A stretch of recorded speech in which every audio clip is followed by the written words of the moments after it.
Now You Know BC is brought to you by your Pacific Toyota dealers. Explore our province in the all-electric BZ. Fast charging, long range, and ready for adventure.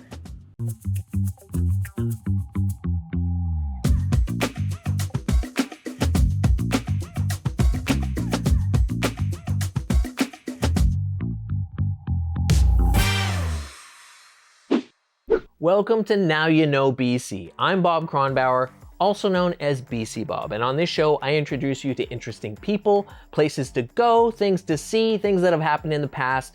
You will hear our collective stories. This week we're talking about farming in our province, from the history of tobacco production here to a ranch in Cache Creek that's somehow home to the best taco stand in BC, to a 100-year-old farming invention that you probably have in your fridge right now.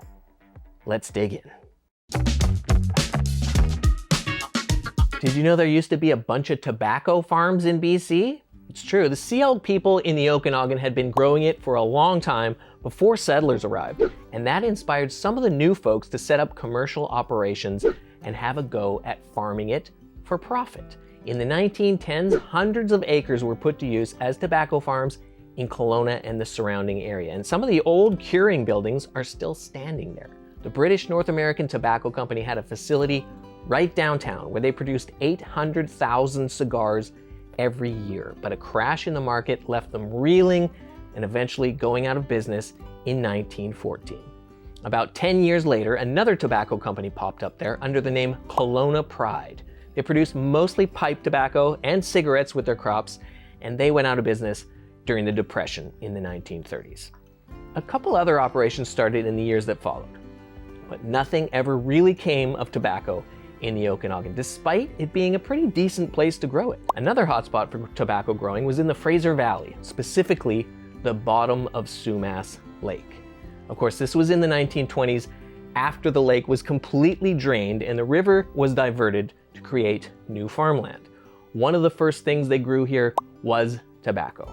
And there was a lot of experimentation that went on with farmers trying to perfect their crops on what they called reclaimed land that was once a lake bottom and which sustained the Sumas First Nation folks for thousands of years prior to this.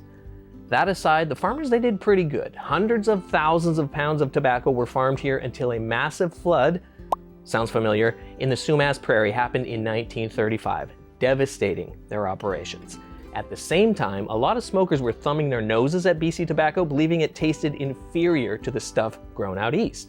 It certainly didn't have the same reputation that BC Bud developed decades later. And in the industry in the valley, it lasted until the 1950s, then it disappeared. But not completely. Mary and John Kovacs were the original owners of this property, and they grew and cured tobacco here. Next time you're driving by, look out for their original kilns. They're on the side of the highway, just past Castle Fun Park, a few kilometers towards Chilliwack. And speaking of things that people do for fun, a lot has happened with crops that you can smoke in BC over the decades. That's a whole other thing. I don't partake, but there's a whole lot of stories that we can tell about that legal crop in a future episode. And now you know. We're going to a break, and when we come back, we're talking to Potato Ty.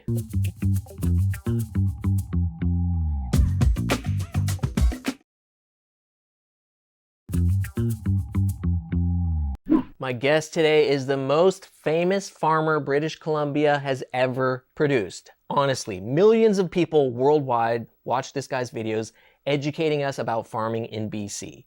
Potato Ty's real name is Tyler Heppel, and he's a fifth-generation farmer of potatoes and other vegetables. And while social media is not his job is running a farming operation. He has more than 1 million followers on TikTok and Instagram. He uses his platform to educate people and to advocate for food security and better farming practices and policy.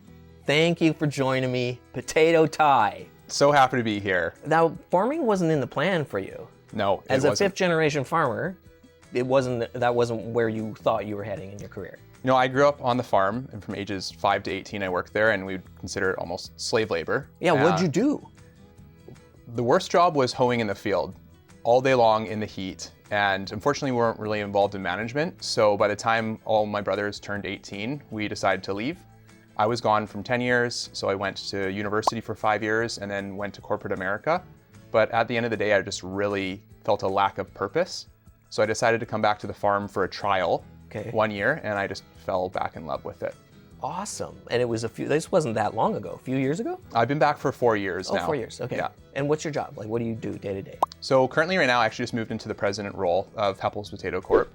So we're one of the largest providers of potatoes and squash here in BC. Where can people find it? Where do people buy it? It's everywhere? Everywhere. Yeah. So we sell under the brand BC Fresh, which is a co-op of farmers coming together to try to sell some of the best potatoes in Canada. Okay. But my day-to-day looks like putting out fires with employees. We got 40 employees working on different sales, trying to advocate too for farming. I post a lot on social media. So it's just a really well-rounded position. And you do a charity thing every year. This is how I first saw you, called Ugly Potato Day. What is Ugly Potato Day? Okay, so there's two things I noticed when I came back to the farm. The first is that farmland is disappearing at a really fast rate in some of the best farmland. And the second was the amount of produce we can't sell just based on its looks. Yeah. Like a potato that's ugly, it still tastes the same as a potato that's perfect looking. And at the same time, we're seeing a massive rise in food insecurity here in British Columbia.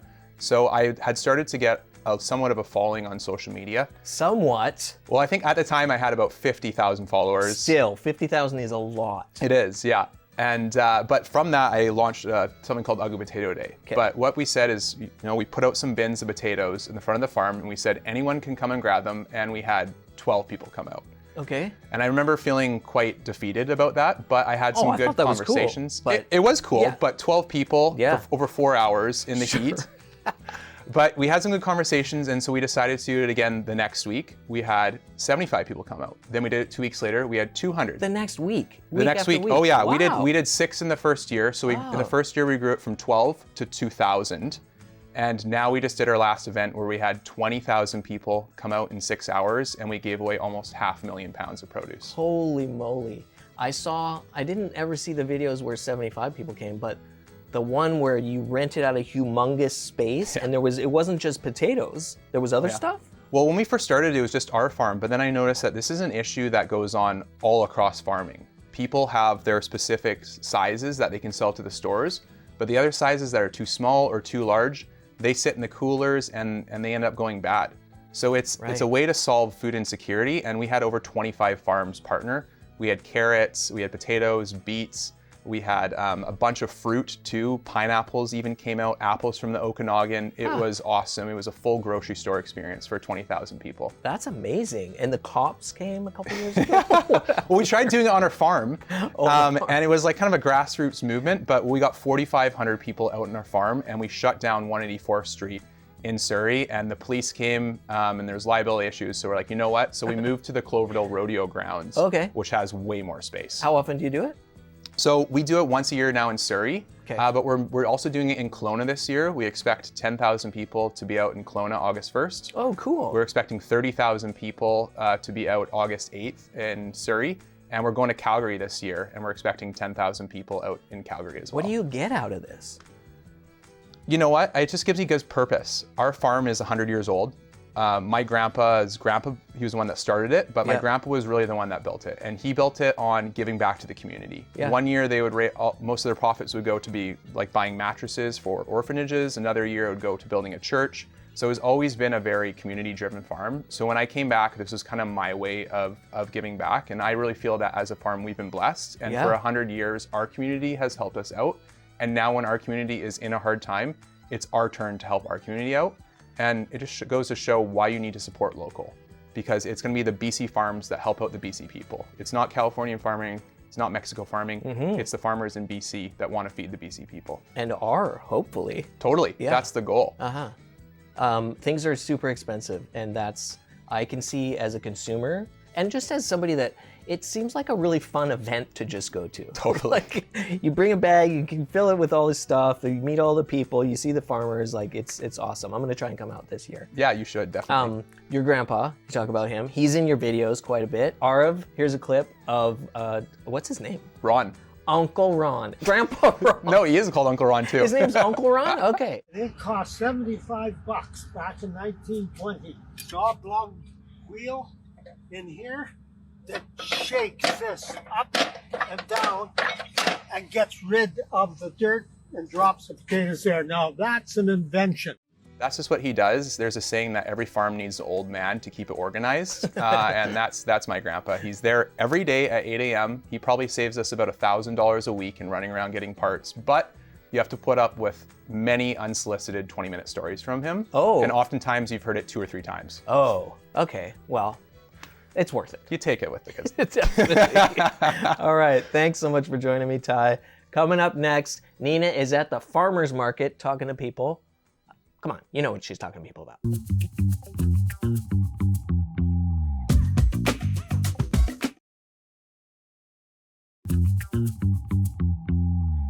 Welcome back to Now You Know BC. Nina is out on the street at the farmer's market. She's not on the street. She's at the farmer's market talking to people. I'm Nina Savage, and this is Street Survey. Today we're here at the Riley Park Farmers Market talking to people about why it's important, even on a rainy day like today, to come out and shop local. So what do you do here at the farmers market? Yeah, I'm the executive director of Vancouver Farmers Markets, and so I'm responsible for making sure that we continue to be able to come have markets here in Vancouver. What are we selling here today? We are selling authentic Indonesian sauces. So on this side, these are my nice peanut sauces. This is actually a family business, so the whole family really have hands-on with it. This is made by my husband. And then on this side, these are my chili sauces. Now these are mine, so I'm the spicy lady. So staple in sausage is, we always say it's sausage that's not a guilty pleasure. You know, like bacon or sausage is something you'll eat maybe once in a blue moon just because you feel guilty. This is lean meat with spices and natural casing, so it's actually a healthy source of protein. We are potatoes. I mean, obviously a few carrots and things like that, but we're mostly known for our potatoes, our eating potatoes and seed potatoes. We have great fish here, which is probably not necessarily thought of, but we're right next to the Pacific, and there's lots of salmon, there's lots of locally caught, smaller, non-farmed alternatives to what you're getting out of the grocery store, and locally produced chicken and beef. And apples. We have some amazing apples here in this province, and in February, this is the place to come get all the different varieties that are like at peak sweetness. Why is it important to come out and shop local? Yeah, I think it's good to keep money local. If we're all doing that, we're all winning. It's I feel like the money spent here kind of churns around in a more localized area. We're organic, so your money actually doesn't end up going to a chemical company either. But what's it like being a vendor? It's fabulous. I've got to say, you meet people in the community, lots of dogs, which is fantastic. And just out and about. I mean, what else you can do? Watch YouTube and Bigfoot videos. This is much better. Yeah, it's an awesome way to get to know your customers on a personal basis. It's really easy to make product and just sell it in a store and never meet the people. Oh, farmers markets have been amazing. It basically built the farm. And we've been coming for, 25 years or something like that. Yeah, honestly, it brings people together in a time when we're like isolated, stuck at home on our devices. This brings people out in person. You kind of run into your neighbors. You run into people you might not otherwise run into. How can we get people to support farmers more and, buy more local products? What do you think we should do? I think it's up to the retailers. It's we have. I find it very difficult sometimes to break into the retail market, and it is. But lately, I have seen a change since the election down south and kind of threats to our country. So I've seen people taking food security a lot more seriously.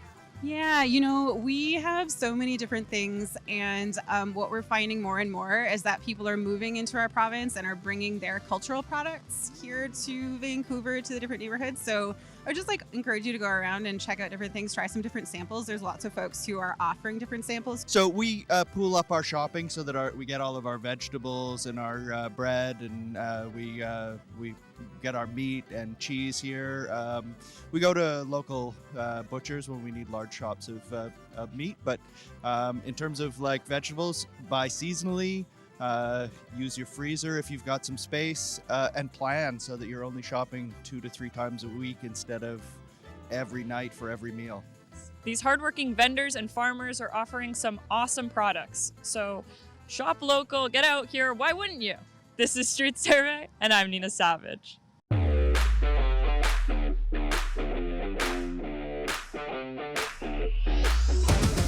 We're going on a BC road trip to a tiny town of 1,000 people that has a farm on it that's home to the best Mexican restaurant in all of British Columbia. And you probably think I'm kidding. But when I talked about this on social media a couple months ago, hundreds of people agreed with me. And a lot of them said that they travel hours to eat at this spot. It's in Cache Creek, British Columbia, which is a place you probably never thought of visiting. And it's right between Ashcroft and the town of Clinton. Clinton has an amazing antique row, by the way. The entire town of Clinton, when you drive through it, is like one giant antique store. And we'll get to the Mexican restaurant in Cache Creek, but first, somewhere that you should explore and stay at while you're here, and where you're going to learn a ton about the area and the history of the province. It's called Hat Creek Ranch, and it's just a little bit outside of town, past the Mexican restaurant. It used to be a working ranch and was one of the many stops on the BC Express stagecoach line. It served as a roadhouse on the Caribou Wagon Road up to the gold fields. People would stop there and stay overnight. Now it operates as a sort of theme park meets Wild West ghost town, showcasing history. Like Barkerville near Quesnel, but on a smaller scale. And in 2024, the management of Hat Creek Ranch was taken over in a monumental deal between the Stucktows First Nation and the province.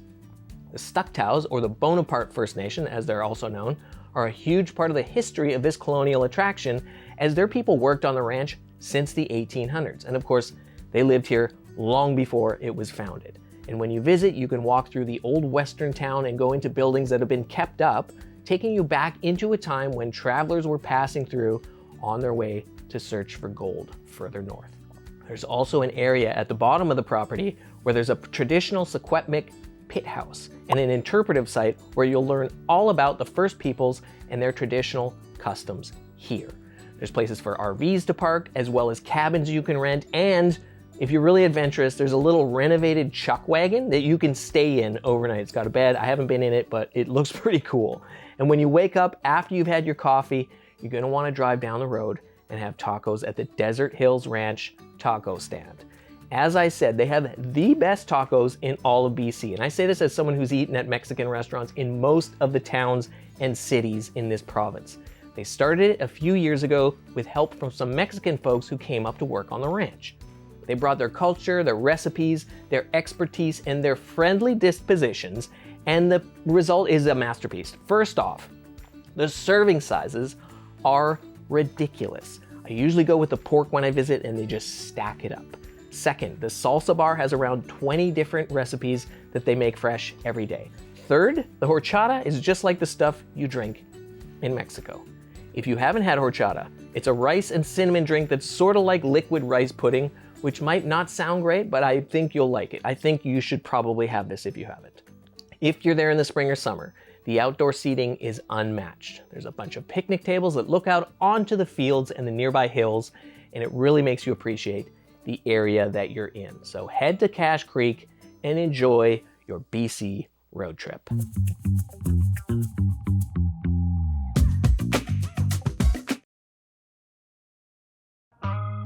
This piece of history is proudly supported by the Museum of Vancouver. Vancouver's story begins here. We're back at my favorite place in Vancouver, the dark basement of the Museum of Vancouver. They also call it Collections Storage. That's the official name of it. Today we're talking about egg cartons with CEO Ryan Hunt. Not egg carton CEO, museum CEO. I wish I was egg carton CEO. Did you know that egg cartons globally is a $2 billion annual industry? Wow. Yeah, and that's a made in BC invention. So what a lot of people don't realize is that the egg cartons are something that BC has contributed to the world. So 1911 in Smithers, BC, a newspaper owner named Joseph Coyle overheard an argument between the local hotel owner and a farmer saying, "My eggs always arrive broken." And that's because at the time, a lot of eggs were stored in what are called egg boxes. So wooden crates that didn't offer the eggs a lot of protection or stability. And as a result, there's a lot of breakage. So that got Joseph Coyle thinking, how could we make a better egg box. And while this isn't one of his inventions, this isn't one of his egg cartons, he then invented the egg carton. And the big innovation here is, unlike the egg box that has a very square holding space for the eggs, the egg carton is shaped to hold the eggs a little more stably and was made using cardboard. And then 1918, he moves to Vancouver, starts building factories. He sets up a factory in Vancouver, Chicago, Toronto, and LA. And then growth and growth and growth. And now we have a global $2 billion industry. Wow, that's fascinating. Where did all these ones come from? So these ones actually were found in the walls of a 1968 cottage in Vancouver. And you can tell at the time, instead of using insulation, the builders of the house used egg cartons. So MOV brought in hundreds of examples of vintage egg cartons, which you see on the table here. They just were taking the house down or renovating it or They're something? renovating it in 2018. So these are relatively recently brought into MOV's collection. Brand new. And that's the beauty of storing them in the walls is, it's fairly dry, fairly climate controlled. And as a result, we have these really beautiful, unique pieces of BC history. That is fascinating. How often do you get people bringing in collections like this? Oh, well, people are constantly interested in bringing things into MOV, and part of our mandate is to be a living collection of Vancouver's history. The challenge is that we are limited in storage space, but are always interested in learning from people who have interesting additions to that history. Cool. Okay. Egg cartons at the Museum of Vancouver. There's all kinds of stuff you're going to learn here. You can't come into the dark basement, but there's lots upstairs. The Museum of Vancouver, Vancouver's story begins here. That's the show for this week. Big thanks to Potato Tie, to Corner Store for making this amazing t-shirt, to show director Derek Wong, roving reporter Nina Savage, editor Arav, and everybody at employee-owned CHEK Media. You can follow me on social media for more stories and check out my quarterly digest, the Now You Know BC Almanac, at bcbob.ca. You can buy copies of this for $25 and subscribe to my newsletter for free, where I do regular giveaways. And of course, I will see you here on CHEK next week, when I'll tell you more stories about this great province of ours. And now you know BC.